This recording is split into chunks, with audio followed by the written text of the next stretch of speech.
Shawn Clement here in Lawrenceville, New Jersey, on my way down to the Matiticock National for one of our sessions. And I was a little early, I beat some traffic, and I'm spending the morning here doing a couple of videos for you guys. I'm going to go try and do some work on the forum, find a Wi-Fi spot somewhere. So in this week's newsletter, we are looking at, again, you know, you got to thank a lot of my long-term students, the students that do the winter sessions and then they continue over the course of the summer to perfect their golf.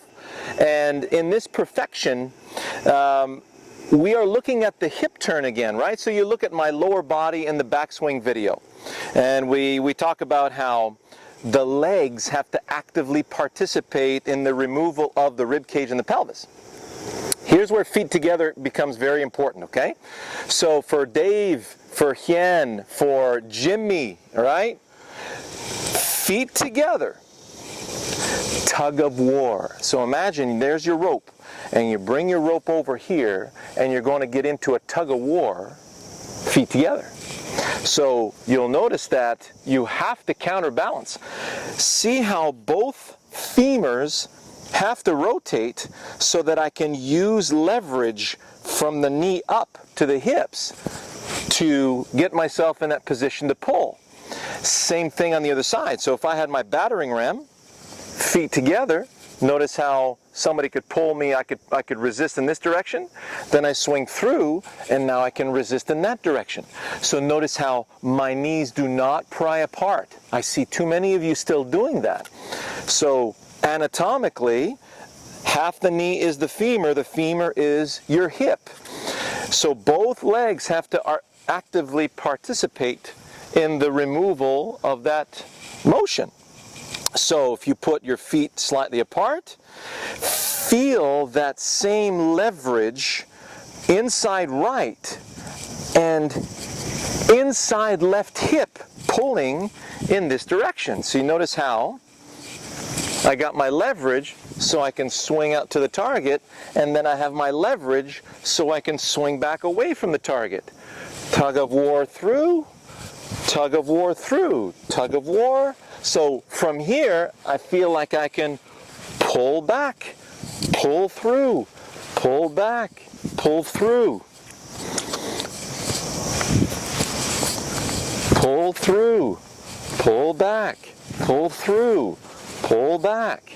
So you see how we're using the ground with both legs. As soon as this happens, well, my hunter against his target, and my favorite analogy now, this has really been working so well, I feel like I can brace myself against my target.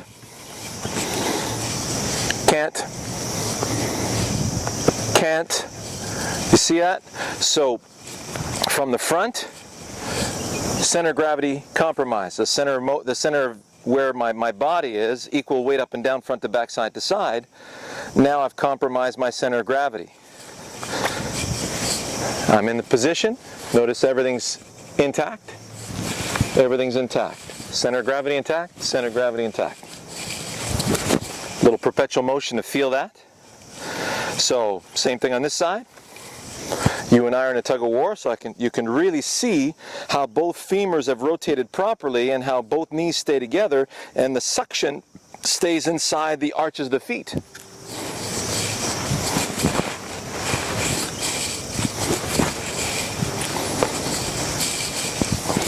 Center of gravity intact, center of gravity intact, bolted. That's how I'm able to maintain my spine angle as well. So when you're on the range, hit a few shots, feeling that leverage from both sides. Then go feet apart. Feel the leverage. Feel the leverage.